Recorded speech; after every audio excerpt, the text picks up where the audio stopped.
Hello friends, welcome to my channel. मैं हूं मोनिका गुली और आपके लिए हरियाणा के क्वेश्चंस की नेक्स्ट क्विज लेके आई हूं। तो चलिए स्टार्ट करते हैं। इससे पहले मैं लगभग 7-8 क्वेश्चंस की सीरीज़ और डाल चुकी हूं। प्रीवियस ईयर क्वेश्चंस की सीरीज़ है, वो बहुत ज़्यादा इंपॉर्टेंट है। तो जिसने नहीं देखी है प्लेलिस्ट में जाकर देख लीजिएगा। ओके, वो बहुत इंपॉर्टेंट है, प्लेलिस्ट में आपको मिल जाएगी। प्रीवियस ईयर क्वेश्चंस की सीरीज़ इंडियन की भी, हरियाणा की भी और एनिमल हस्बेंड्री की सभी सीरीज़ आपको प्लेलिस्ट में मिलेगी। तो चलिए स्टार्ट करते हैं फर्स्ट क्वेश्चन से।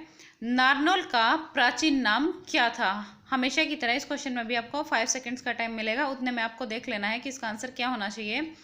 ओके, और हाँ, एंड में सभी को स्कोर टाइप करके जाना है। तो बताइए, नारनौल का प्राचीन नाम इनमें से क्या था? नांगल, नरेशी, नंदीग्राम, महेंद्र राजगढ़, बताइए जल्दी से। तो इसका आंसर क्या होगा? नंदीग्राम। नारनौल का प्राचीन नाम नंदीग्राम था। नेक्स्ट क्वेश्चन, पंजाब हरियाणा उच्च न्यायालय की स्थापना, जिसे लाहौर उच्च न्यायालय के नाम से जाना जाता था, कब हुई? अब देखिए, एक तो आपका यहाँ से ये पॉइंट क्लियर हो रहा है कि पंजाब हरियाणा उच्च न्यायालय पहले किस नाम से जाना जाता था, कहाँ था? ओके, तो लाहौर के मुख्य उच्च न्यायालय के नाम से जाना जाता था। ये क्वेश्चन फीमेल एसआई में पूछा गया था, 2019 का जो हुआ था ना, उसमें पूछा गया था। तो इसका आंसर क्या होगा, बताइए जल्दी से।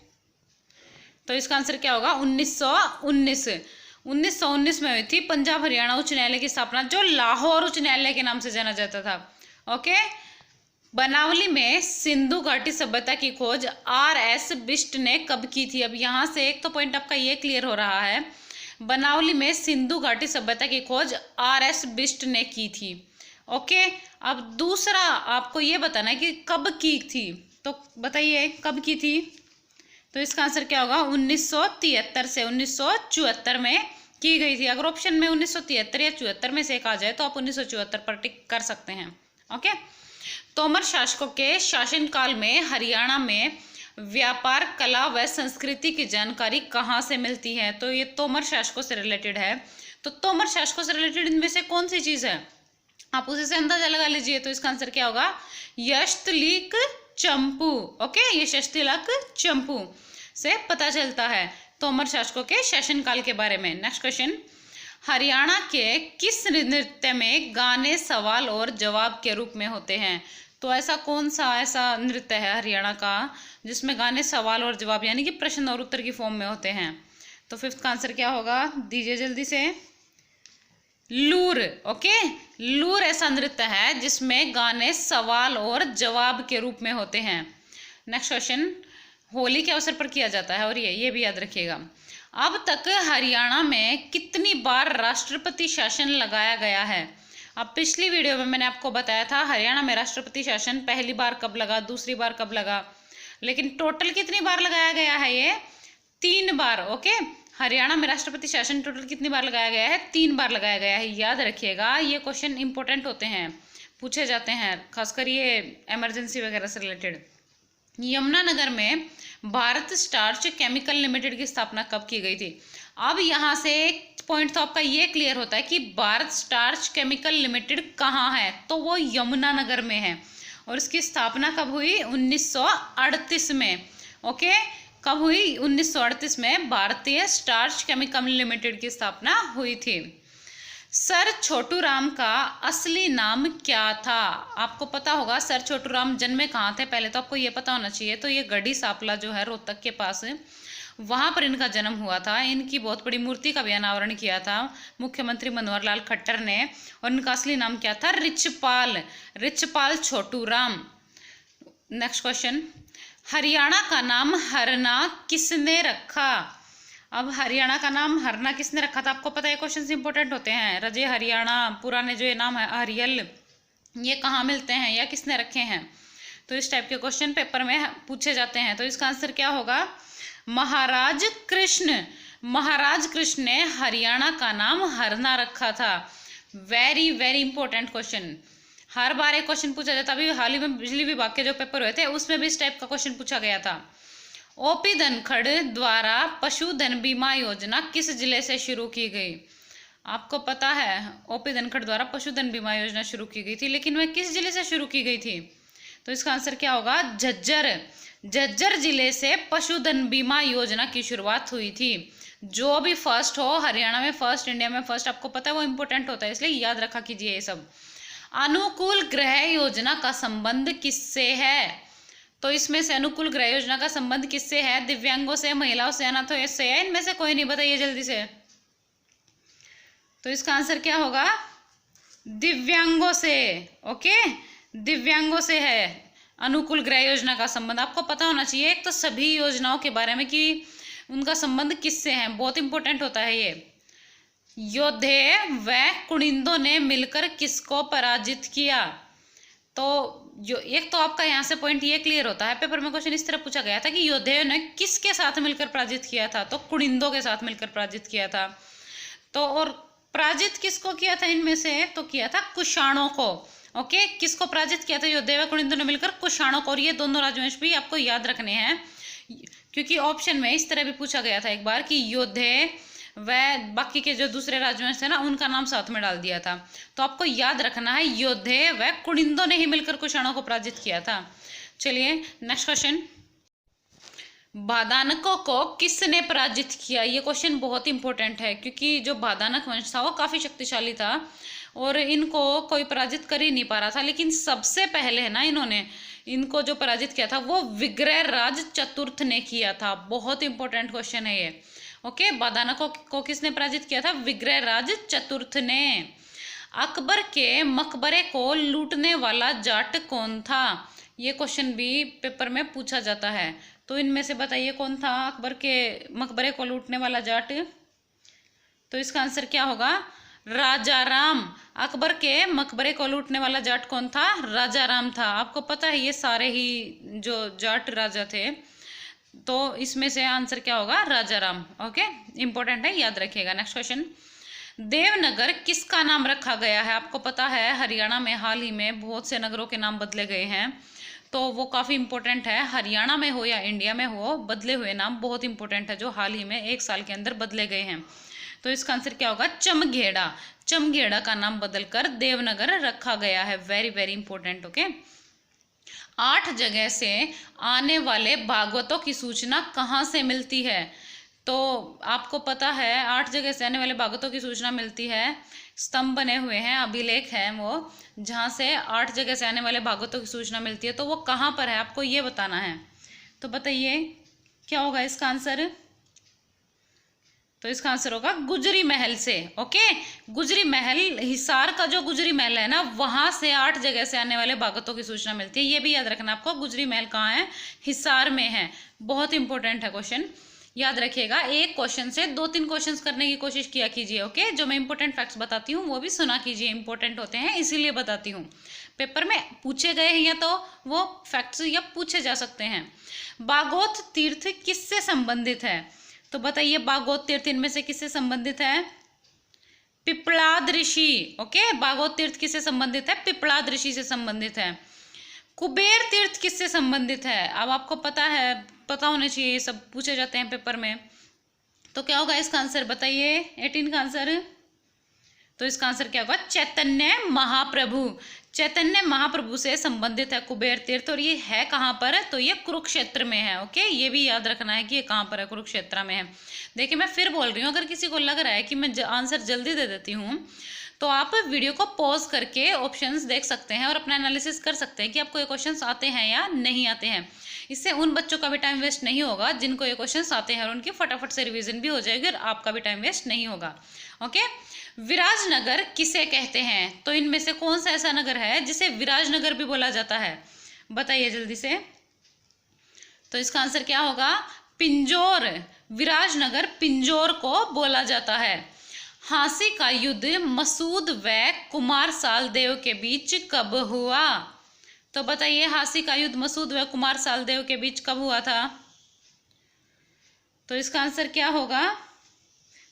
1037 में मसूद व कुमार सालदेव का युद्ध हुआ था। देखिए अगर किसी को टेस्ट देना होता है तो मैं मिक्स क्वेश्चंस का टेस्ट लेती हूँ रात को डेली 10 बजे। ओके, लाइव चैट में सभी स्टूडेंट्स उसका आंसर देते हैं। अगर किसी को टाइमिंग नहीं पता है तो डेली रात को 10 बजे आपका मिक्स क्वेश्चंस का टेस्ट होता है, जिसमें हिंदी, इंग्लिश, आपके animal husbandry, Haryana GK, Indian GK, current affair सब कुछ इंक्लूड होता है। तो डेली रात को टेस्ट होता है 10 बजे, ओके। लाइव चैट में आंसर्स देने होते हैं, तो आप सब अटेंड किया कीजिए जिसको इंटरेस्ट हो। तराइन का तीसरा युद्ध किनके बीच हुआ? अब आपको पता है तराइन का पहला युद्ध हुआ था, दूसरा हुआ था पृथ्वीराज चौहान और गौरी के बीच, ठीक है। लेकिन एक तीसरा युद्ध के नाम से भी जाना जाता है हरियाणा में, तो वो किन किन के बीच हुआ था इनमें से बताइए। इंपॉर्टेंट है ये भी। देखिए, जो चीज़ें पता है उनको तो करना ही है, लेकिन जो चीज़ें अलग से हैं वो ज़रूर करनी है, क्योंकि ये क्वेश्चंस हर बच्चे को नहीं पता होते हैं, तो इम्पोर्टेंट होते हैं। तो इसका आंसर क्या होगा? इल्तुतमिश और यल्दोज, ओके। यल्दोज और इल्तुतमिश के बीच तराइन का तीसरा युद्ध हुआ था। Very very important. 1666 में कौन सा युद्ध हुआ था? तो बताइए 1666 में इनमें से कौन सा युद्ध हुआ था? इम्पोर्टेंट है ये, हरियाणा के लिए तो खासकर इम्पोर्टेंट है। तो इसका आंसर क्या होगा? तिलपत का युद्ध। तिलपत का युद्ध हुआ था 1666 में, और इसमें ये हुआ था जो गोकुला था और औरंगजेब, इनके बीच में हुआ था। इसमें गोकुला ने औरंगजेब की सेना को हरा दिया था, ओके। लेकिन बाद में जब दूसरा हुआ तो ये खुद हार गए थे। गजरिया कहाँ पहने जाने वाला आभूषण है? तो बताइए गजरिया कहाँ पहने जाने वाला आभूषण? इनमें से गले में, पाँव में, हाथ में या बाजू में? आंसर दीजिए। तो क्या होगा इसका आंसर? पाँव में, यानी कि पैर में पहने जाने वाला आभूषण है गजरिया। देखिए, गजरिया देखे कंफ्यूज मत होइएगा कभी, गजरा सोच के सोच लो कि सर में, माथे पर या हाथ में। ये गजरा नहीं है, ये गजरिया है, ओके। तो ये पाँव में पहना जाएगा। हेमू का मकबरा कहाँ स्थित है? अब ये तो हर बच्चे को पता होगा कि हेमू का जो युद्ध हुआ था, पानीपत का दूसरा युद्ध हुआ था अकबर के साथ, तो हेमू रहने कहाँ के वाले थे? ये रहने वाले थे रेवाड़ी के। अब ये सबको नहीं पता होगा कि हेमू का मकबरा कहाँ स्थित है। तो इनका मकबरा कहाँ स्थित है? पानीपत में स्थित है। पानीपत में ही इनके साथ लड़ाई हुई थी अकबर के साथ, और पानीपत में ही इनका मकबरा है। और ये रहने वाले कहाँ के हैं? रेवाड़ी के थे, ओके। इंपॉर्टेंट है ये, रेवाड़ी के रहने वाले और पानीपत में मकबरा। अंतिम मुगल सम्राट जो तख्ते ताउस पर बैठा, तख्ते ताउस यानी कि वो मयूर सिंहासन था ना जो मुगल वंश में, उसकी बात कर रहे हैं ये। तो उसके बाद आपको पता है एंड में इसको नादिर शाह ले गया था, लेकिन ये सबसे एंड में किसके पास था ये बताना है। तो इसका आंसर क्या होगा? मोहम्मद शाह। इनको रंगीला भी बोला जाता है, मोहम्मद शाह को। अंतिम मुगल सम्राट वही बैठे थे तख्ते ताउस पर।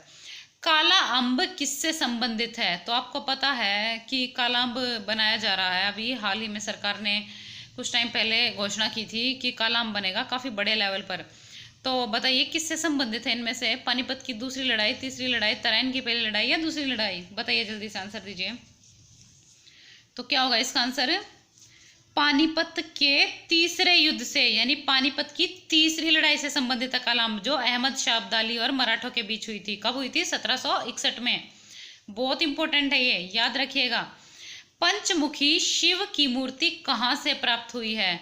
तो ये हरियाणा में ऐसी एक ही तरह की मूर्ति प्राप्त हुई है जो पंचमुखी है शिव जी भगवान की। तो ये प्राप्त कहाँ से हुई है? पेहवा से प्राप्त हुई है, ओके। कहाँ से प्राप्त हुई है? पेहवा से, याद रखिएगा, क्योंकि एकमात्र पंचमुखी शिव की मूर्ति प्राप्त हुई है ये हरियाणा में। योद्धेय गणराज्य की मुहरें कहाँ से प्राप्त हुई है?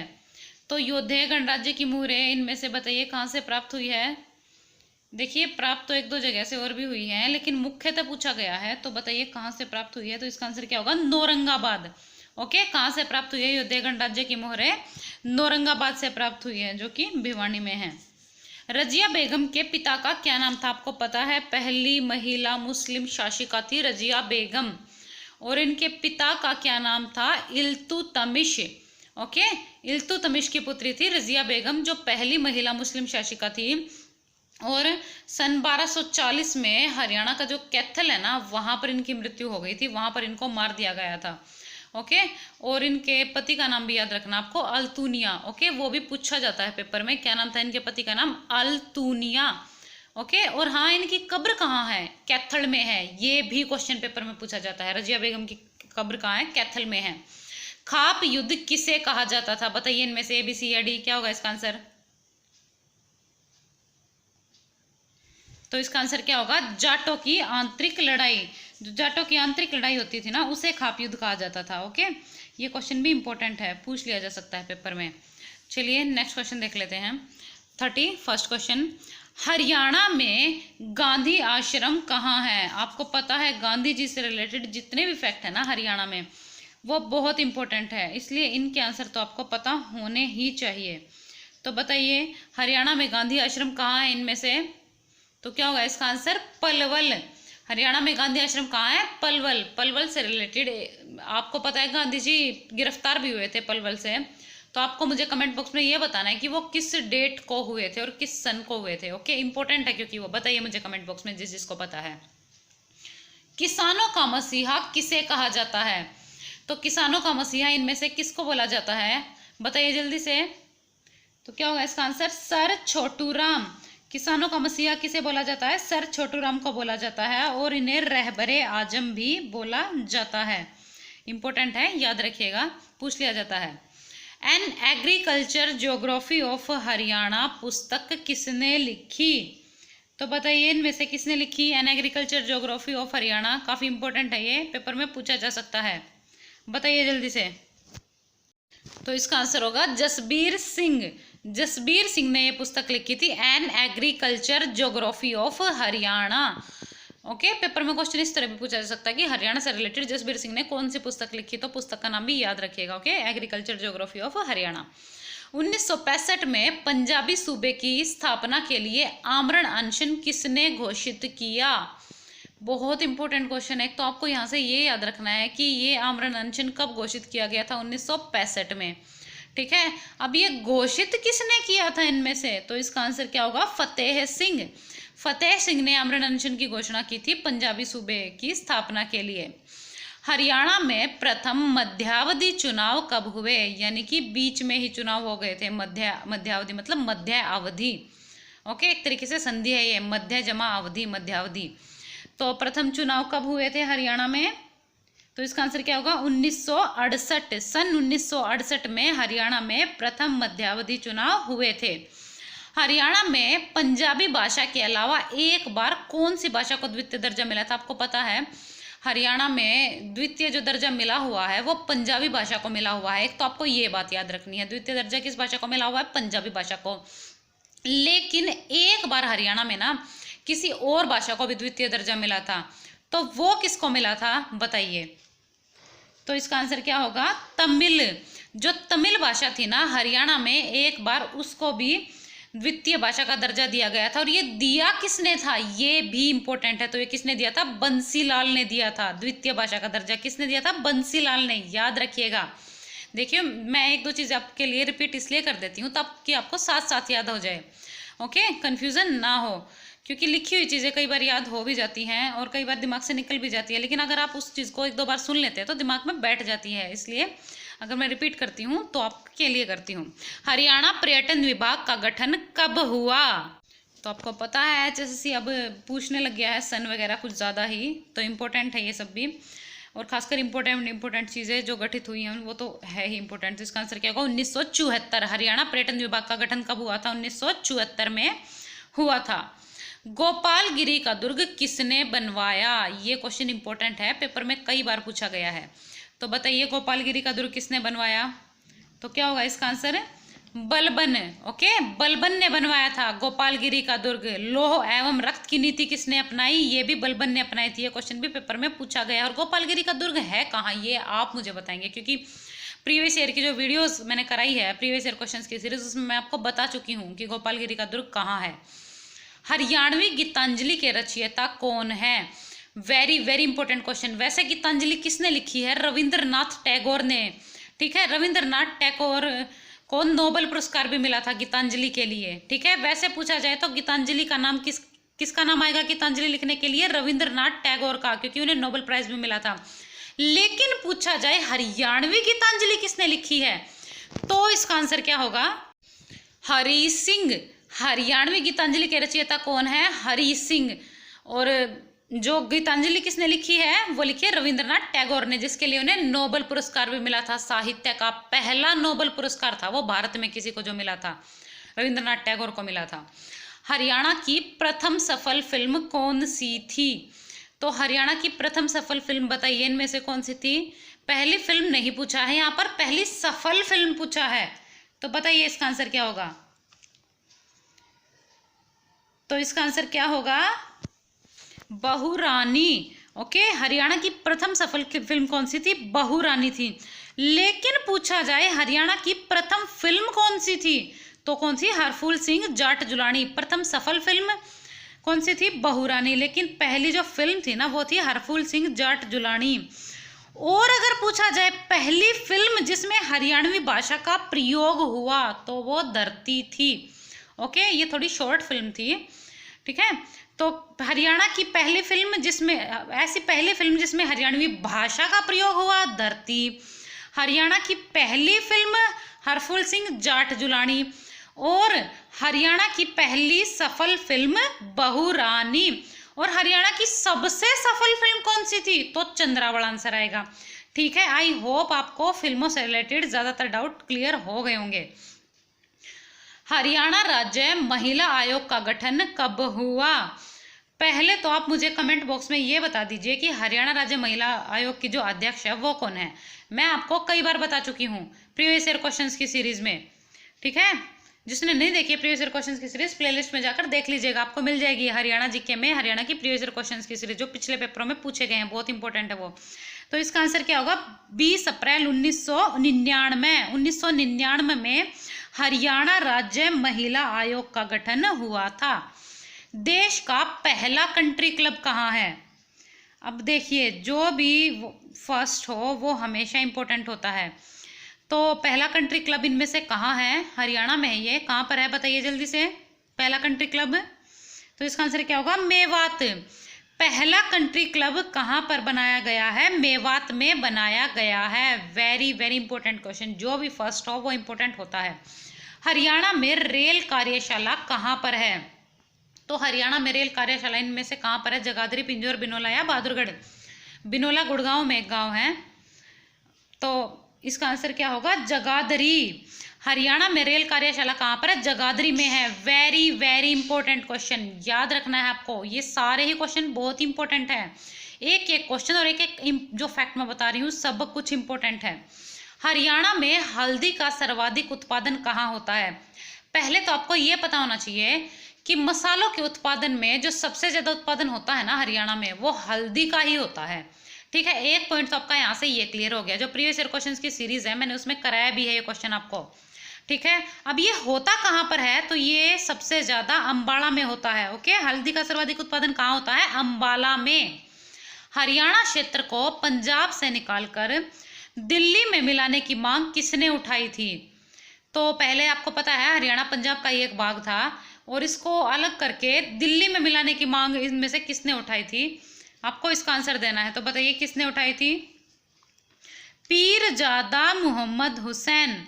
ओके, पीरजादा मोहम्मद हुसैन ने हरियाणा क्षेत्र को पंजाब से निकालकर दिल्ली में मिलाने की मांग उठाई थी और ये लगभग सन 1925 में उठाई गई थी। 1191 में तराइन की लड़ाई के समय पृथ्वीराज चौहान की ओर से किसने युद्ध लड़ा? बहुत इंपॉर्टेंट क्वेश्चन है ये। पृथ्वीराज चौहान का जब मोहम्मद गौरी से युद्ध हुआ था 1191 में और वो जीत भी गए थे, तो उसका काफी कुछ श्रेय इनको जाता है। ओके, इन्होंने साथ दिया था और ये क्वेश्चन इंपॉर्टेंट भी है। तो किसने साथ दिया था पृथ्वीराज चौहान का? गोविंद राय ने।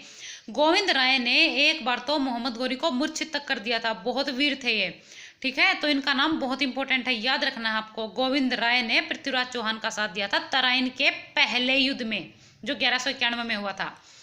जाटों का प्लेटो किसे कहा जाता है? तो इनमें से जाटों का प्लेटो किसे कहा जाता है? देखिए ये क्वेश्चन भी इंपॉर्टेंट है, पेपर में पूछा गया है, मैंने इसलिए इंक्लूड किया है, ठीक है।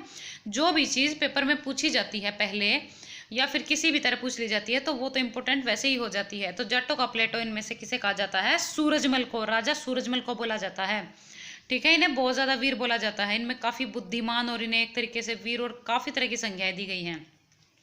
पहला स्व प्रेरित आदर्श गांव किसे घोषित किया गया? तो पहला स्व प्रेरित आदर्श गांव इनमें से किसे घोषित किया गया था? बताइए जल्दी से, ये क्वेश्चन भी इंपॉर्टेंट है और जिसने HSC के पुराने पेपर दिए हैं उनको तो पता ही होगा, पेपर में पूछा भी गया है पहले। तो इसका आंसर क्या होगा? सुई। ओके, जो सुई गांव है भिवानी में उसे पहला स्व प्रेरित आदर्श गांव घोषित किया गया। किंग मेकर किन्हें कहा जाता है? तो इनमें से किंग मेकर किन्हें कहा जाता है? वो गाना चल रहा है ना आजकल दुष्यंत चौटाला वाला, उसे सुनकर ये मत सोचिएगा कि किंग मेकर दुष्यंत चौटाला को कहा जाता है, वो तो अभी आए हैं। इनमें से बताना आपको किंग मेकर किन्हें कहा जाता है, रियल जो किंग मेकर कहा जाता है, तो वो किसे कहा जाता है, देवीलाल को। ओके, किंग मेकर किसे बोला जाता है, देवीलाल को। आपको पता है देवीलाल हरियाणा में मुख्यमंत्री तो रह ही चुके हैं, और साथ ही ये जो उप प्रधानमंत्री भी रह चुके हैं केंद्र सरकार में। इम्पोर्टेंट है, पूछा जा सकता है कि कौन से ऐसे मुख्यमंत्री हरियाणा के जो उप प्रधानमंत्री भी रह चुके हैं। हिंदू महासभा के संस्थापक सदस्य पंडित दीनदयाल शर्मा का जन्म कहाँ हुआ। एक तो आपको यहाँ से पॉइंट ये क्लियर हो जाता है अब कि हिंदू महासभा के संस्थापक सदस्य कौन थे, तो वो पंडित दीनदयाल शर्मा थे। इम्पोर्टेंट है ये पॉइंट भी। ओके, अब इनका जन्म कहाँ हुआ था इनमें से, तो कहाँ हुआ था इनका जन्म, झज्जर में। ओके, झज्जर से थे पंडित दीनदयाल शर्मा। तो आज की हमारी इंपॉर्टेंट क्विज यहीं पर समाप्त होती है। सभी को अपना स्कोर टाइप करके जाना है कमेंट बॉक्स में ईमानदारी से। ओके, जितना भी आया है उतना स्कोर आप अपना टाइप कर दीजिए ईमानदारी से।